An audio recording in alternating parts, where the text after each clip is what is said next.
कुछ दिया विसार, अमर है राम भरत का प्यार, अमर है राम भरत का प्यार।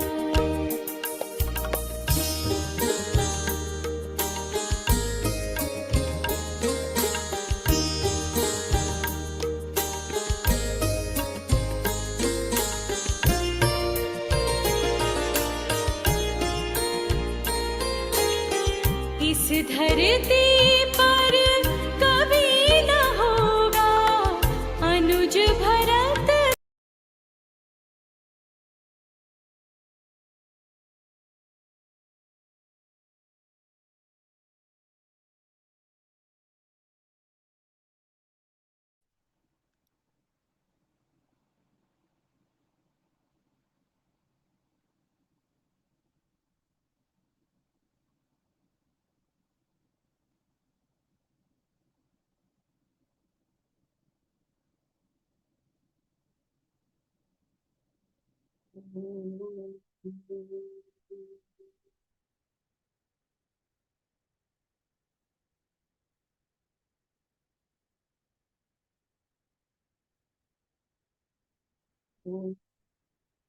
सहना भवतु सहनौ भुनक्तु सह वीर्यं करवावहै तेजस्विनावधीतमस्तु मा विद्विषावहै।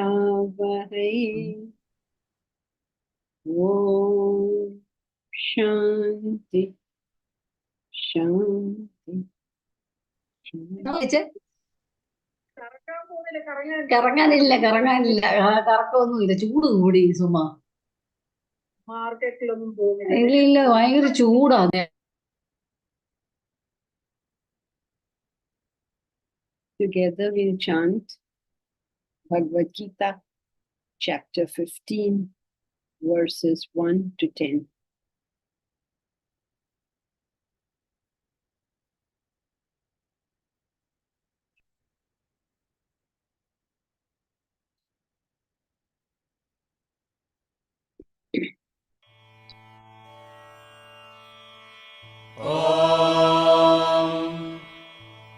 अथ पञ्चदशोऽध्यायः। श्रीभगवानुवाच ऊर्ध्वमूलमधः शाखम् अश्वत्थम् प्राहुरव्ययम् छन्दांसि यस्य पर्णानि यस्तं वेद स वेदवित्। अधश्चोर्ध्वं प्रसृतास्तस्य शाखाः गुणप्रवृद्धा विषयप्रवालाः। अधश्च मूलान्यनुसन्ततानि कर्मानुबन्धीनि मनुष्यलोके। न रूपमस्येह तथोपलभ्यते नान्तो न चादिर्न च सम्प्रतिष्ठा। अश्वत्थमेनं सुविरूढमूलम् असङ्गशस्त्रेण दृढेन चित्वा। ततः पदं तत्परिमार्गितव्यम् यस्मिन् गता न निवर्तन्ति भूयः। तमेव चाद्यं पुरुषं प्रपद्ये यतः प्रवृत्तिः प्रसृता पुराणी। निर्मानमोहाजितसङ्गदोषाः अध्यात्मनित्या विनिवृत्तकामाः। द्वन्द्वैर्विमुक्ताः सुखदुःखसंज्ञैः गच्छन्त्यमूढाः पदमव्ययम् तत्। न तद्भासयते सूर्यः न शशाङ्को न पावकः यद्गत्वा न निवर्तन्ते तद्धाम परमं मम ममैवांशो जीवलोके जीवभूतः सनातनः मनः षष्ठानीन्द्रियाणि प्रकृतिस्थानि कर्षति शरीरं यदवाप्नोति यच्चाप्युत्क्रामतीश्वरः गृहीत्वैतानि संयाति वायुर्गन्धानि वाशयात् श्रोत्रं चक्षुस्पर्शनं च रसनं घ्राणमेव च अधिष्ठाय मनश्चायं विषयानुपसेवते उत्क्रामन्तं स्थितं वापि भुञ्जानं वा गुणान्वितं विमूढानानुपश्यन्ति पश्यन्ति ज्ञानचक्षुषः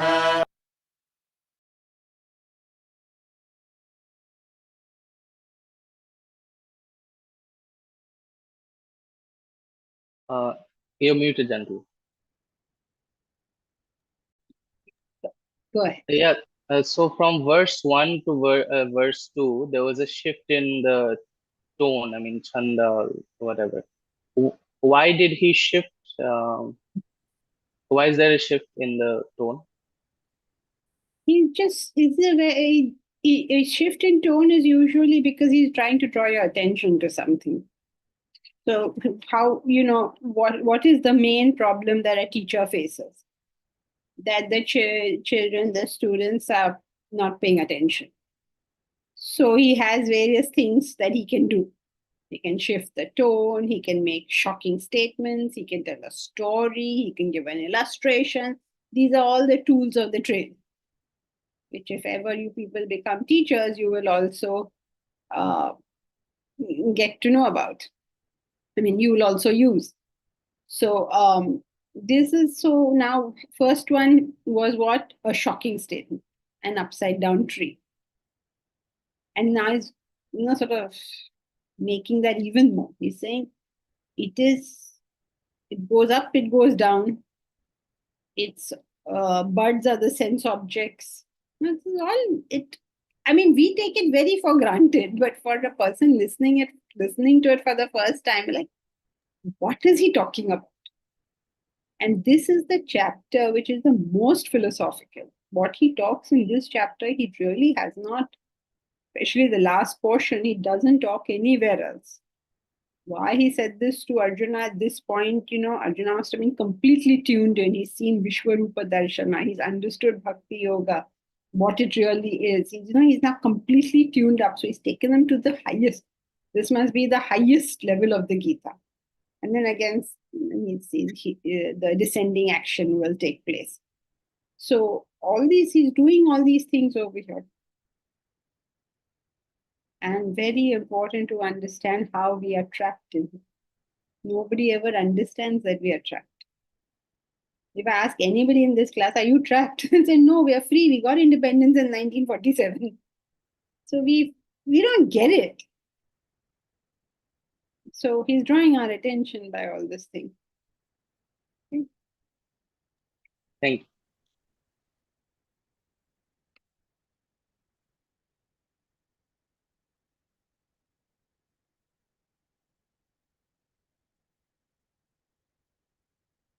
Its branches spread below and above, nourished by the gunas, with buds as sense objects. So our activity, what is it talking about? Our activities are going in all directions. They're going evolutionary, they're going devolutionary. These activities, how do they come? Sometimes they come out from the force of vasanas. You have a vasana for something, you go into it. The other, how does it come? You have a vasana for something, but that vasana is not top of your mind recall at the moment. It's there somewhere. Now what will happen when there is a conducive environment? That branch, that activity will start. So some things happen on your activities flow out on their own. Some things happen when there are a conducive environment. Therefore, even when we are doing Vedanta classes, for instance, some people will come because that's what they want to do. Some people will come because it's a convenient thing to do. You created an environment in which it was convenient to do. So whenever we want to get more people in, what do we need to do? We need to create that environment. So it becomes easier for a person to do that. So if you understand these ideas in their, what should I say, in their overall scape, you will see how at every moment in life, the laws of Vedanta are playing. In fact, nothing else is playing. It's just these laws playing and playing and playing. And it's fascinating to watch it. And once you're able to figure out how these laws are playing, you will feel that experience of, that higher power. We don't know what it is, but something greater, bigger is functioning here beyond what we can conceive. And if you figure that much out, then you stop making demands on anything. Because there is something that's taking care of it all, right? What are you making demands for? That's why Shankara says, Vatul kim tava nasti niyanta? O distracted one, O Vatul, Vatul means a distracted person. Kim tava nasti niyanta? Is there not an ordainer? Is there not a sustainer? What are you getting so distracted about? Every time, will I get married? Will I get married? Will I get married? Hare Baba, is there not a ordainer? Things will happen in their way. Will I be successful? Is there not an ordainer? You have a job. Do your job. Do not worry about what comes and what doesn't. It is none of your business. Oh, will Vedanta University ever come up? None of our business. It is for God to figure that one out. What have we got to do? We've got to do our work. You keep doing your work. You don't worry whether your university will come, not work. Who knows whether it will come? Whether it will come in our lifetime, not come in our lifetime. Will we ever see the fruits of this labor? Will we see the great effect that it will have? We don't know. But what do we know? We know what we have to do. When a mother gives birth to a child, does she know what is going to happen to this child?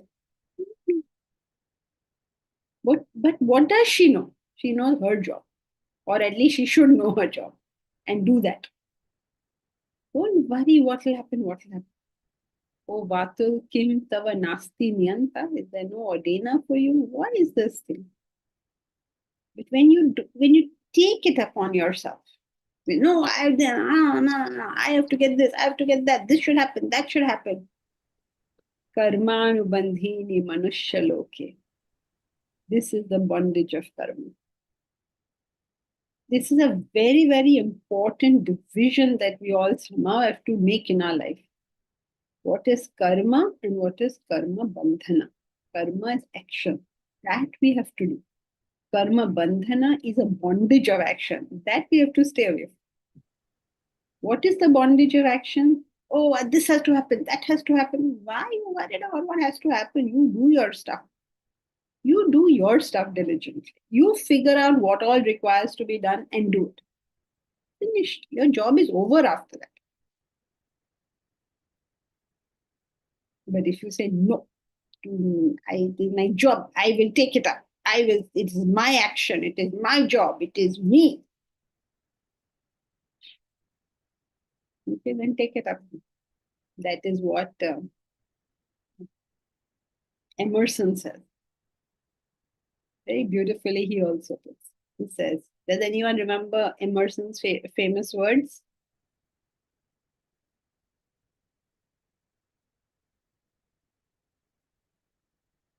What happened? Nobody.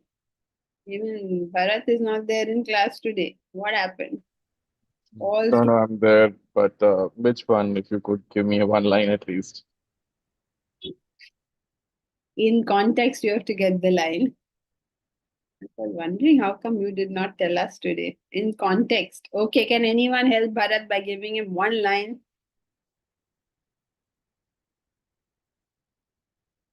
Bhavna, you have been studying now for 10 years. No, not that Bhavna, not Haldwani Bhavna, Mumbai Bhavna. What are your, I must remember every surnames now. Janki, squirrel can cut No. nut. What is it to do in context? Context. Bhavna, do you know? Shilpa. We have got how many Shilpas in class today? There's Shilpa Shah, then other Shilpa. Is that Shilpa Kumar? Shilpa Kumar, is that you? Why don't you put on the videos or at least write your full names, then I will know who is there. Yes, that's me. I'll write. Okay, so Shilpa Kumar, which is the sentence from Emerson? But you haven't studied Vedanta treaties, right? No. Okay. Who were in Surinder, Ashya? No, ma'am. You all are all Vedanta treaty students, right? Then who else? Come on, everybody. Bharat has said he will tell you if you tell him something. So you tell him something. Nothing, nobody. Mahesh, who never remembers anything else. Mahesh, you and Bharat have to spend more time together. He remembers every quote. Okay, Lord, work, own, Bharat. I'd already used all these words. Sorry, I said one line, not a puzzle. Okay, all right. We choose should be our own. The work we leave to the Lord, to God, God does and blesses us. The work we choose should be our own. God leaves alone. You say this is my work, then God will leave it alone. He's okay, you want to handle it, handle it. I have enough jobs of my own. But if you leave it to him, he will handle it. Let him handle it. The result is his business. Hello.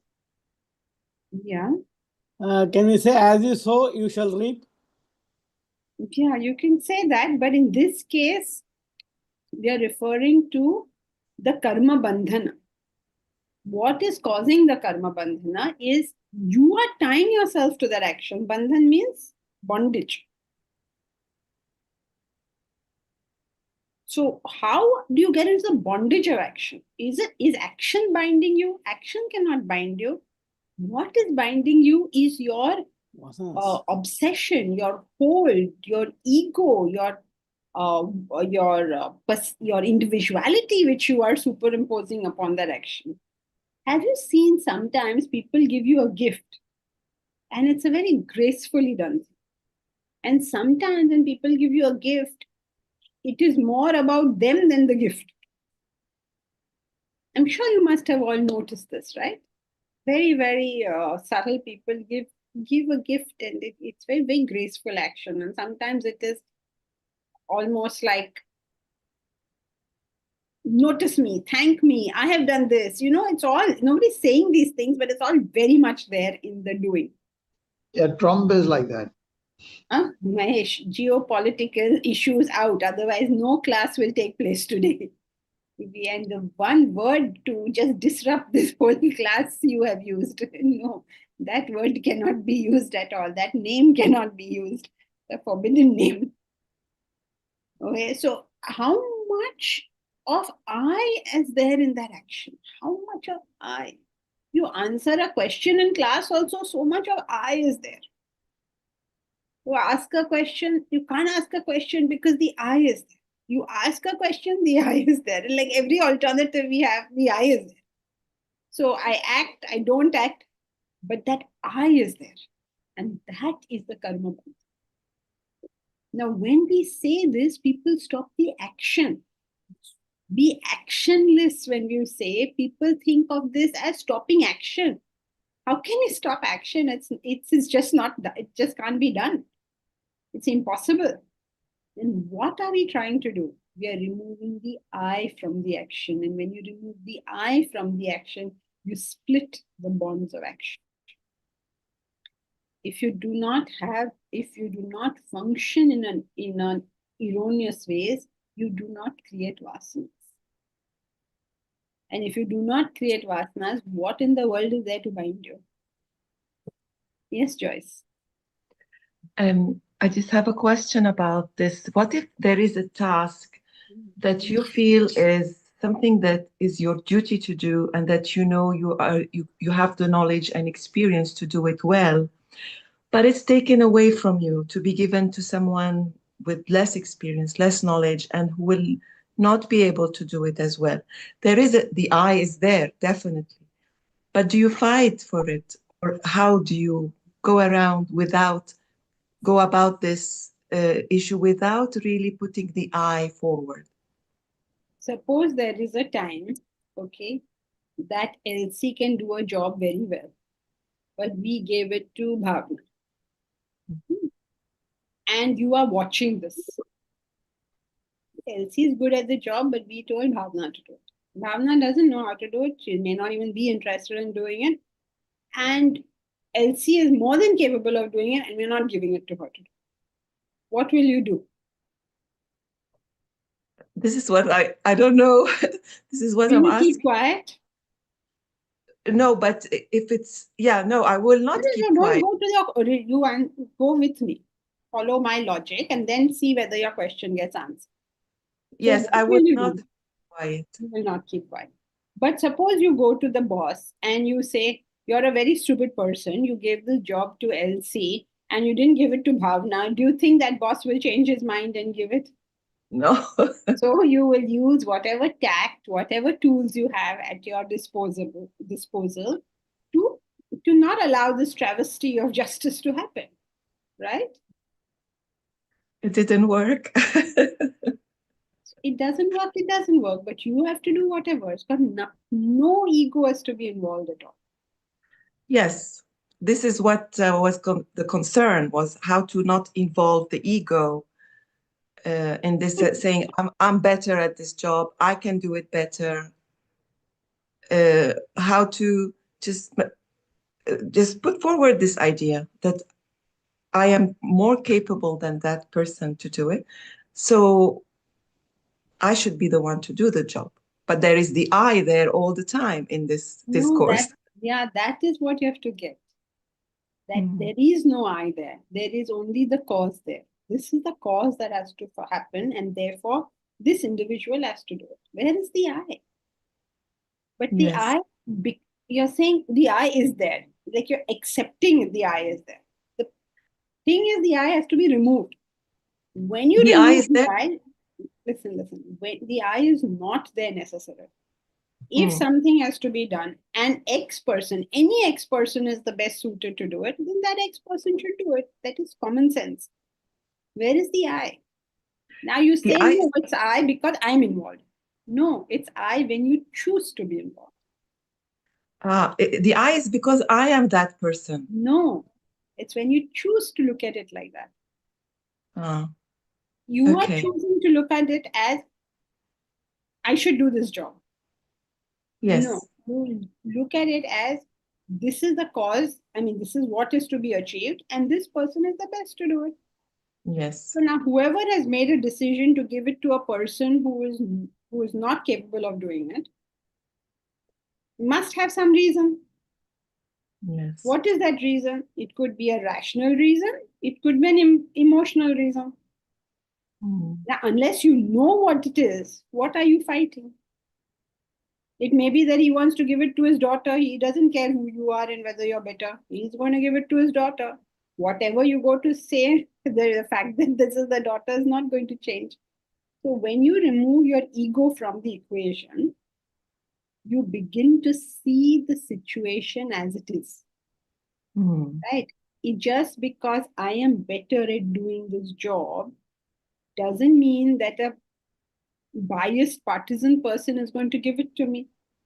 He doesn't care whether the job is done. He's only caring that his maybe daughter gets a job. Yes. So you have to know the situation and deal with that. But what happens is the attention comes on me. It is me. It is this. No. Again, me. What is the situation? Why is this person choosing wrongly? Is it out of ignorance? Is it out of some other? Does he have some partisan story going on here? You have to figure that one out. But the Yeah. whole emphasis is, I am capable for this job and this thing is running on. That won't help the situation. This is, in fact, that's what this class began with. That sometimes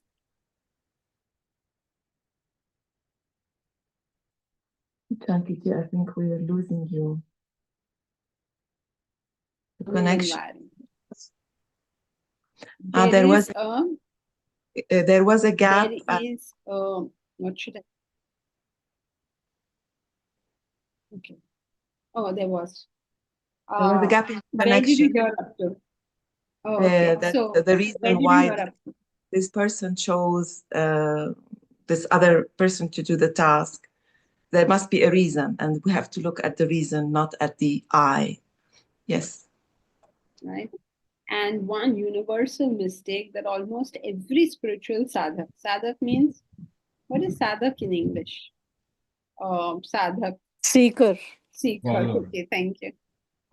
Actually, seeker, sadhak means Follower. follower. You can use any of these words. Sadhak means one who is using a sadhana, one who's using an instrument. So there's no instrumenter kind of word in English, right? Yes. So the one sadhak is the one using the sadhana. Sadhana is the means. So you can't say meaner in English because Aspirant? Huh? Aspirant? Aspirant. Yeah. You can say that. These are all, I mean, you could say any of them, practitioner, aspirant, but that is how you would translate it. But the word actually means one who's using the tool. Okay. So, Yes. so the tool of the spiritual path. Can we say medium? Not really, because the tool would be the medium, right? So the one using it. So now across the board, not just in Vedanta class, across the board, everywhere, one common error that most sadhaks make is they are very self-focused. They are like, what am I doing wrong? Where can I improve? I am this, I am that, It's almost like the external world is not seen. So unless you see the situation, you can't deal with the situation. And that is why they have all these strange notions that, oh, I will do my best. Even we say that. We have to do your best, God will take care of the rest, things like that. But then nothing happens because they're not getting the idea. Do my best means remove the ego, see the situation for what it is, and take the action that's required. Let us say there is a young girl. Okay. I know many such cases actually. There is a young girl. A young boy has told her that he wants to marry. Right? Now, this happened, say, 6 years ago. Okay? He is well established. He's making enough money. There's no problem financially. There is no problem for anything. But that marriage, though he claims it and though they have a relationship, that marriage is not happening. So the girl will think, what am I doing wrong? How can I do this better? Why don't I understand him? so many things, but she cannot see this boy is taking her for a ride. She can't see this. It can be 6 years later, he's still, what are you waiting for? Either you're in or you're out, right? No, I should be understanding. I don't know if I'm being able to express how we are just not able to see the reality of the situation. And we become self-obsessed. Yeah. In our attempts to become non-egoistical, we are becoming more egoistic. Like one person, I never forgotten this because it just stayed in my mind. One person, let's say X, was rude to Y. And X was always rude to Y. All right. And X always thought, oh, if I do it like this person won't be rude. If I do it like that, the person won't be rude. If I do this, the person won't be rude. And went on for years like this. And kept on changing and thinking, oh, I should not be affected by other people's rudeness. I should not. But you're never able to say, that is a rude person. That is how he behaves. That's it. It has got nothing to do with me. Yes. This might be the reason behind it, just like how this other person is, the reason why this person is making a decision or taking an action. It has nothing to do with me. And yes, it has nothing to do with me. And what is that reason? And can I do anything about that reason? Yes. If he's going Can I do anything? No, if there is nepotism going on, what are you going to do about it? Unless there's a higher person to report to. If that person doesn't feel that you are better than the other person, then that's a completely different way you're going to do it. So first we have to know what's your point of view. Then I can tell you my point of view, like any good sales. So you're always selling. Yes, it makes sense. It's just the way you see it, and how you position yourself, the perspective you take. Yeah. So when you see it very objectively, you're reducing the ego. Yes. And therefore the karma bandhan, the bondage of action. Yes. Yes, it makes sense. Just that in this situation, no one can understand why this has happened, the reason behind it. Or nobody wants to understand. Joyce, very often people don't want to understand. Yes. Why has it? Things are not usually rocket science. No. If everything points to a person having a vested motive, we are not willing to admit that there is a vested motive. Yes. So it's not so tough. It's just that, when we try to be good, we try to see the goodness in everybody, but people are not all good. So there is a vested motive. Yes, there could be a vested motive. There could be anything, right? So first I need to know that before I take any action. Because if suppose I say, no, I just can't find it out. So I say, okay, here's how I can explain this better. Here are the facts I can produce, but it's not making a difference. That means there's a vested motive. Yeah. Yes, I think so too. Yes, I agree. And then there's nothing you can do. What can you do? You have to look for something else. You or whoever. In this example, the individual has to look for something else. Tell them to come and work at Vedanta University. Would love to. Thank you, Chandraji. Thank you. Shibani? Janki ji, sorry. Can you switch on your video?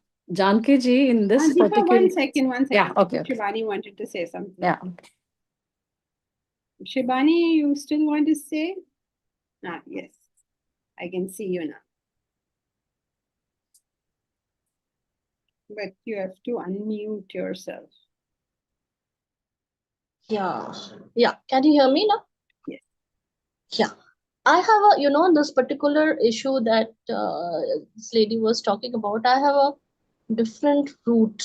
I take a different path because life has, always put me in similar situations. So I always feel that there is a reason for everything to happen. And that reason is never bad, because there is some divine intervention and somebody has thought something better for me. And so if I am being taken out of that job and I'm not being able to take this particular job has been given to somebody else, and where I feel that I'm capable, I after some time I would not really think about it, because I would feel that let it be, because maybe there is some good reason behind it. Maybe it is an escapist route, I don't know, but I've always felt that there is some reason, and the reason is never bad, because it has happened because it was supposed to have happened. Maybe I would have done some mistake or something might have gone wrong, despite everything. So whatever happens for the good. So if that work has been taken away from me, fine, all right, I will do whatever I have to do. I won't really put my mind in finding out that why and what, because as you said very correctly, that if somebody has decided to give it to somebody else, there's no point in going and arguing with that person and making yourself miserable. That is my take on it. Maybe wrong, maybe escapist, but that's how I see. And that's how many a times in life, that when things I felt that have happened should not have happened, and I feel that why me, and this is the reason that I've always given myself that and at times, ma'am, I have seen that good, that thing happened to me, because it has opened my maybe it has opened my horizon. I don't know, right or wrong, I don't know. That's how I would look at it. Okay, but I don't know whether that's a question or a comment. So you have to help me. Comment. So if you're happy with something, great. What's the problem? I just wanted to share. Only thing you may want to consider is when there are repetitive events, am I actually handling the event or not? You may want to just consider that. Yeah, in the I would look at I understand what you're saying, but and sure, why not? If it works for you, super. Anything that works for us is great. Yeah. But if you wish to consider anything, consider whether, because you mentioned a couple of times that this has happened many times. So maybe you would like to sometime consider whether or not that when something happens repetitively, maybe I need to look into something else also. But I would always, I have this tendency of always trying to find out where did my handling go wrong? What wrong impression did I make on somebody if somebody is doing something like this with me? I always get into this, this is not a good thing. I don't know, but Yes, I always get correct. into this. That's what we just spoke about, no? That one of the common mistakes in sadhana is people look at everything from their own personal point of view. Yes. So that's correct. So to deal with this point of yours, you have devised this method that, okay, whatever happens, happens for the good, which is fine as far as it goes. But what is that good that is supposed to happen? Should be something you know. What is the good that is supposed to happen? Why am I being put into this situation over and over again? It is to teach me something. Yes, so absolutely. So the moment I have repetitive things, it means I'm not learning yet what I need to have learned. Exactly, ma'am. This is another learning I have had, that if I am falling into a particular kind of a problem again and again, month on month and year on year, this is and then I realize that this is where I'm going wrong, and this is where I need to improve myself. No, you've gone back. You've gone backwards. Or this is trying to teach me something. This is trying to tell me to rectify myself. No. But how? It may be in in finding out that other people are not as pure and perfect as you think they are. It may not be your fault at all. Yes.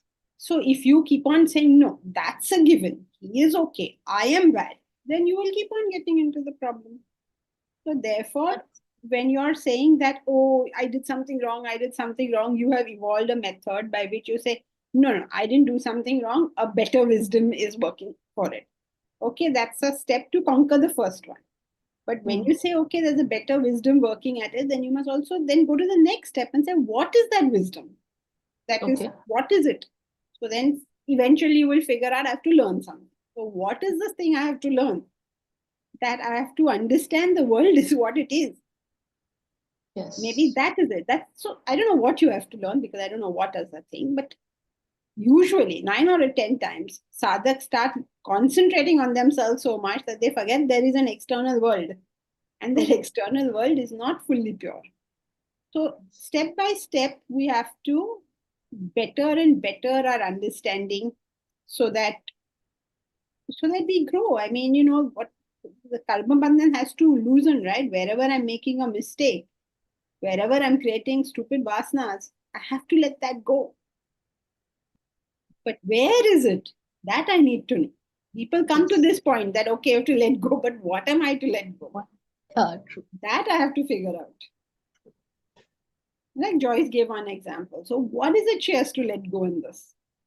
Is it the job she has to let go? Is it her assessment that she has to let go? Is it her attitude that she has to let go? Now that all she have to figure out. She or whoever the person she was referring to. Okay.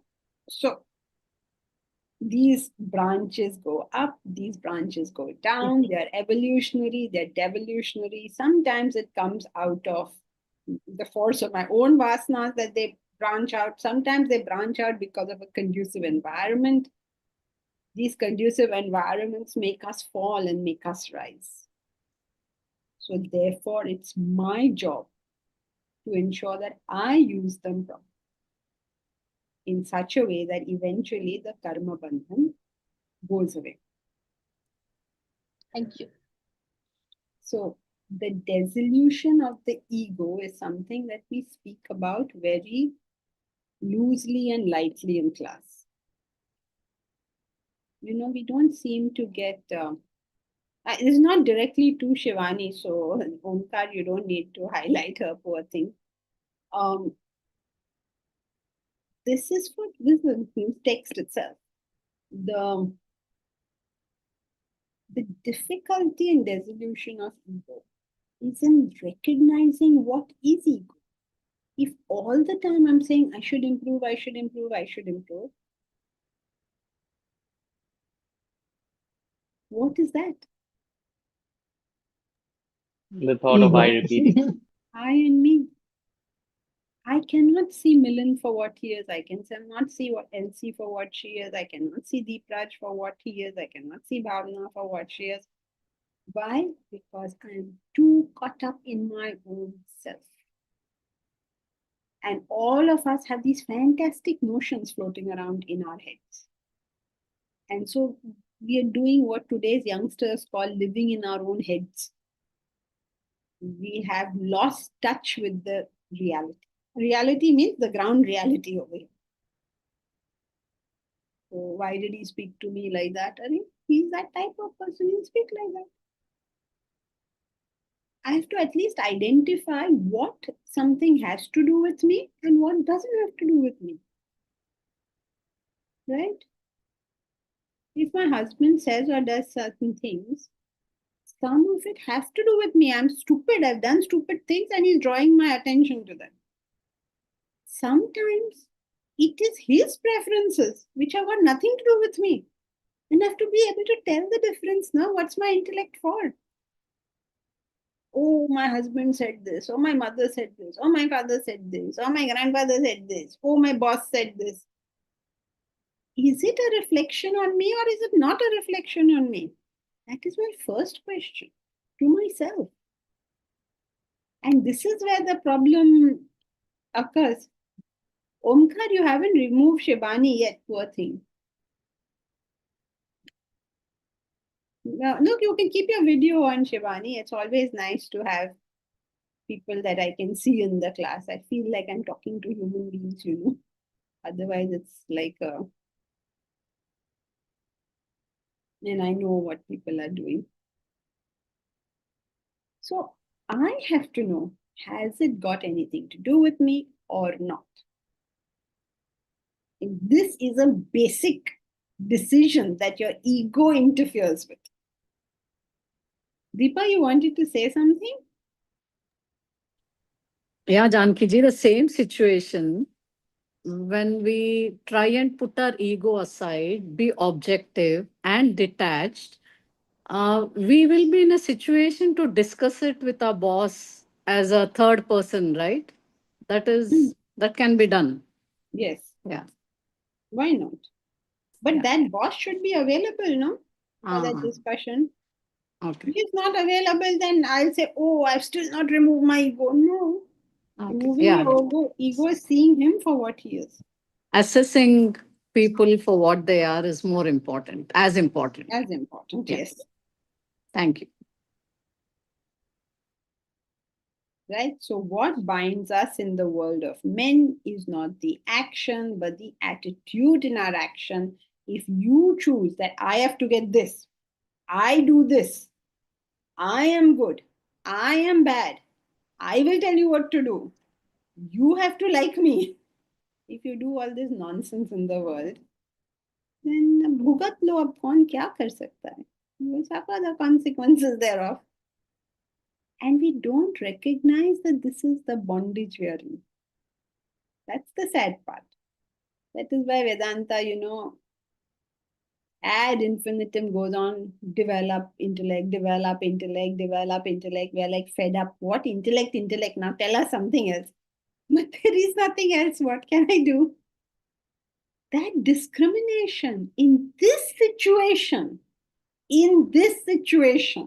what is the right thing for me to do? My staff is stolen from me. In this situation, what is the right thing to do? Fire them, forgive them, do what? Ignore it.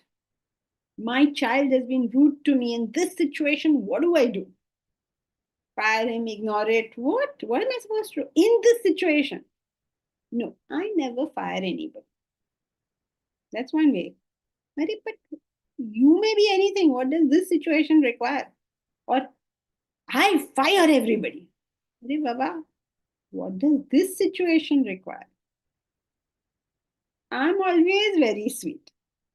तो फिर भुगत लो, मेरा सिर नहीं खाओ. Sorry, Joyce, it means face the consequences. Don't eat my head up. If you have a standard thing, I always do this, then suffer. What can anyone do? The great Abraham Maslow said a fantastic statement. Bharat, what's that statement? Poor Bharat. Now Never heard.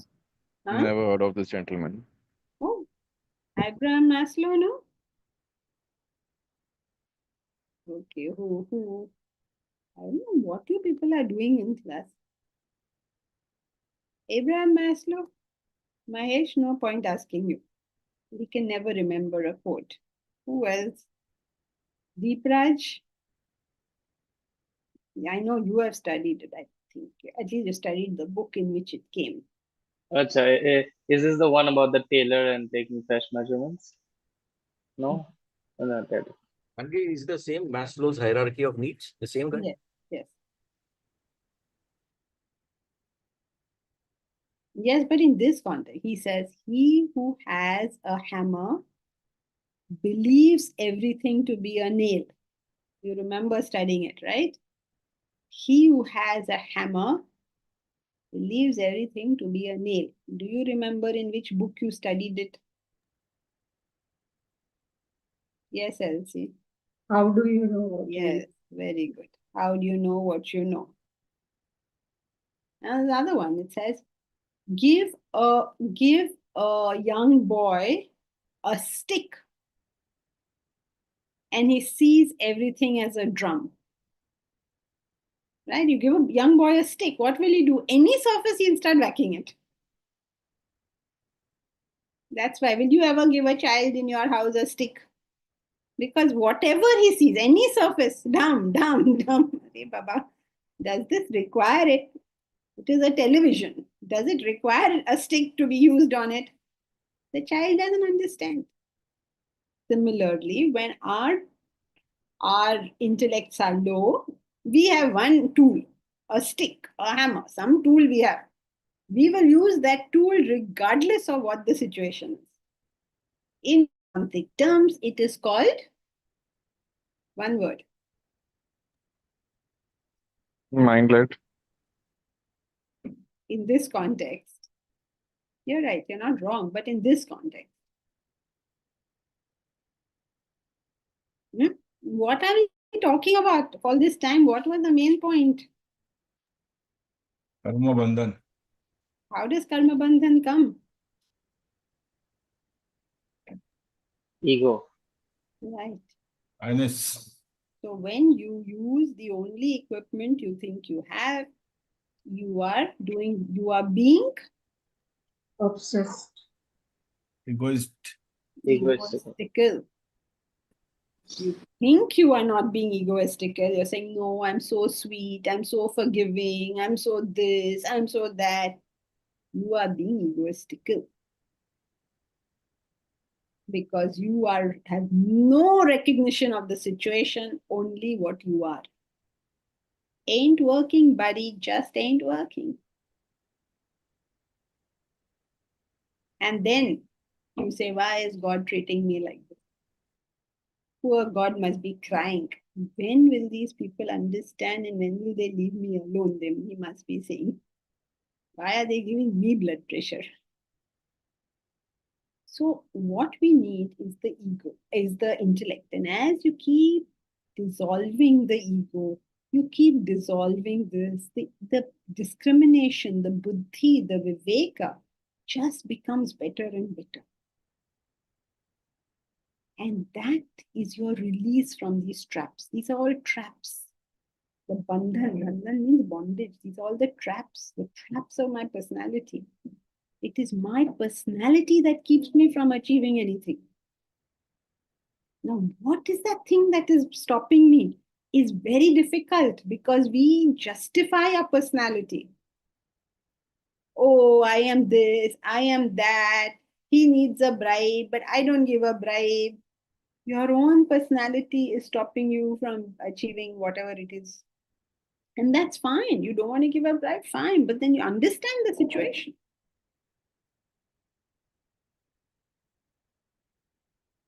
Okay? Clear? Verse 2 clear? How the actions can go up and down. They arrive out of Vasana force itself or from the buds. And because you get caught up in them, you are trapped over here. You're trapped over here means don't think of it as only planet Earth. You're trapped in the position you are in. Rich, poor, whatever, anything. Have harmonious relationships and disharmonious relationships. You're just trapped in the position you're in. Right. Now let's do verse 3.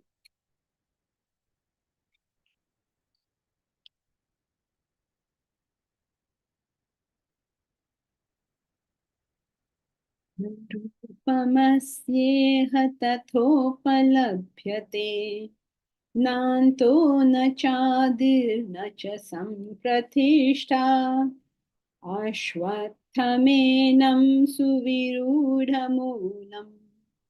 असङ्गशस्त्रेण दृढेन छित्त्वा न रूपमस्येह तथोपलभ्यते नान्तो न चादिर्न च सम्प्रतिष्ठा अश्वत्थमेनं सुविरूढमूलम् असङ्गशस्त्रेण दृढेन छित्त्वा न रूपम् अस्य उपलभ्यते अस्य रूपम् इह न उपलभ्यते. Its form Its form means the form of that tree. We don't understand this whole picture. It's rupam, na upalabhyate. It's not found. Its form is not perceived here.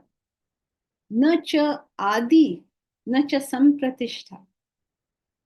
We don't know its adi. We don't know its beginning. Na anta. We don't know its end. We don't know sampratishtha. What is its foundation? So this tree, you can't see the roots of this tree. You can see some amount of its branches. You can't see where it begins. You can't see where it ends. You don't know where is it founded. Does it have a foundation? If you go to science, every answer that science gives only creates one more question. Suppose you say, how did life come on earth? Suppose you ask science. So then what is the theory? Oh, we all evolved from the apes and all of that. It is natural selection. We grew from that. From the amoeba came all the other creatures. Okay, fine, but how did the amoeba come? Now we don't know how the amoeba came. They say there's some chemicals and suddenly these chemicals got life. How does inorganic matter become organic matter? That's impossible. So then they started thinking and then saying, okay, they came up with one of the theories, which is transpermia. That means we got seeded, the planet Earth got seeded by the comets. So they must have brought some, bacteria over here, and that bacteria eventually multiplied, and because they found a conducive environment, they multiplied, and then eventually we human beings came here. So then everybody is very happy with that. But that still doesn't tell us how did that life come on the planet, on the comet. Okay, the comet brought it here, but how did that bacteria reach the comet? We don't know this. So every time our science answers a question, we are left high and dry. So we turn to religion. And we turn to religion, we say to religion, how did the world come? Then religion says, God made earth. God made the heaven. God made the planets. How is that even possible? Why will God waste his time making the earth and the heaven? What is his purpose? Why would he do this? Was he bored? If he is capable of being bored, is he God? Can God be bored? What is he making it? You say, okay, chalo, let's go to philosophy. Philosophy says every action requires A cause. every action requires An A equal desire. and opposite. desire. Where are you all going all over the place? Every action has to be backed by desire. Thank you, Bharat. Every action has to be backed by desire. If you give God desires, you make him Human. a being.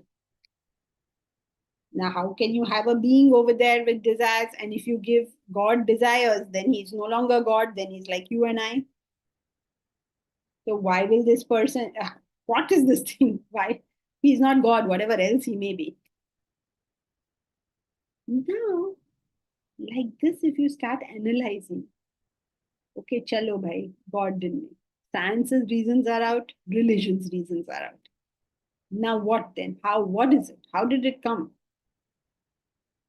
So it says, oh, it's all an illusion. Okay, then whose illusion is it? Can you say God dreamt it? You can't say God dreamt it because you can't give illusion to God. Then can you say, is it the being's illusion? No. How can you say the being's illusion? Because the being is in the illusion, right? You're part of the illusion. So how can it be your illusion? The dreamer doesn't create the dream world. It's impossible. So all these various things you think of, none of them actually fit this situation. That's what he's saying. Na rupamasyeha tathopalabhyate. Nanto na cha adi na cha sampratishtha. You don't know its root, you don't know its form, you don't know its adi, you don't know its ant. You don't know its beginning, you don't know its end, you don't know where it's founded. Is there any place you have to put your foot on? One of the ancient Greek philosophers says, give me a fixed point and I will move the world. Where is that fixed point? Nobody is able to find a fixed point. There is nothing that you can put your finger on and say, okay, I know this. Everything you know is based on something else. And therefore based on something else. Therefore, I know I'm the child of my parents. And they are the children of their parents. And they are the children of their parents. Then who was the first parent? And if the first parent didn't have a parent, obviously he's the first parent. Then if he didn't have a parent, how did he come? Na rupamasyeha na tathopalabhyate na anta na cha adi na cha sampratishtha. We know nothing of it. Everything is unknown. And yet we have confidence. On what? Okay, so that's it for today. You know, as you all know, we have now purchased this plot of land. And you also, I think, all know that to make a university there, we are going to need at least 50 crores. You're all aware of this, right? At least 50 crores. So we have the land. 50 crores is a very distant dream. I don't know when that is going to happen. Nobody's even offered us 1 crore. Forget 50 crores. Right? So now, do you all have any ideas? We have a plot of land. Do you all have any ideas of what we should do over there? Or in other words, what would you like to do over there? Would you like to have a short-term course, a long-term course? What? Anybody who would like to be involved in this discussion, please stay on for 10 minutes and let's talk about it. And let's use our plot. I mean, let's all of us